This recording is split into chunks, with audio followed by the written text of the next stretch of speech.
غار نشین بزرگ۔ بیان کیا جاتا ہے کہ ملک شام کے رہنے والے ایک بزرگ جنہیں خدا دوست کہتے تھے، شہر کی گمہ گہمی سے منہ موڑ کر غار نشین ہو گئے، جہاں وہ ہر وقت خدا کی یاد میں مگن رہتے۔ دنیا اور اس کے دھندوں سے انہیں کوئی غرض نہ تھی۔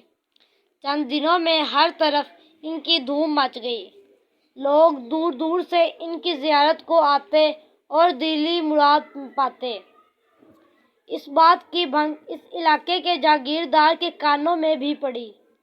وہ بڑا سنگ دل اور سیاہ قلب تھا۔ ظلم اس کا پیشہ اور دل آزاری اس کا شغل تھا۔ غریبوں کو رلانے ستانے میں اسے بڑا لطف آتا تھا۔ ایک دن اس کے دل میں نہ جانے کیا خیال آیا کہ بزرگ کی زیارت کو غار میں پہنچ گیا۔ بزرگ نے اس کی صورت دیکھتے ہی لاحول پڑھی اور نفرت سے منہ پھیر لیا۔ حضرت جو عام لوگوں کے ساتھ سلوک کرتے تھے اس کے ساتھ نہ کیا، جسے سنگ دل جاگیردار نے بڑا محسوس کیا۔ بولا، کیا بات ہے، حضرت نے مجھے دیکھتے ہی نفرت سے منہ پھیر لیا ہے اور میرے ساتھ ویسا سلوک نہیں کیا جیسا آپ دوسروں سے کرتے ہیں۔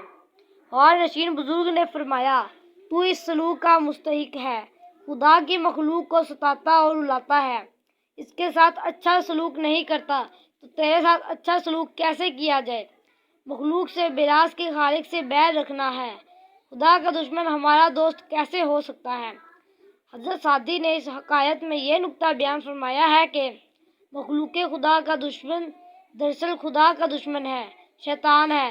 خدا کے دوست تو اس کی طرف صورت دیکھ کر لاحول پڑتے ہیں اور نفرت سے منہ پھیر لیتے ہیں۔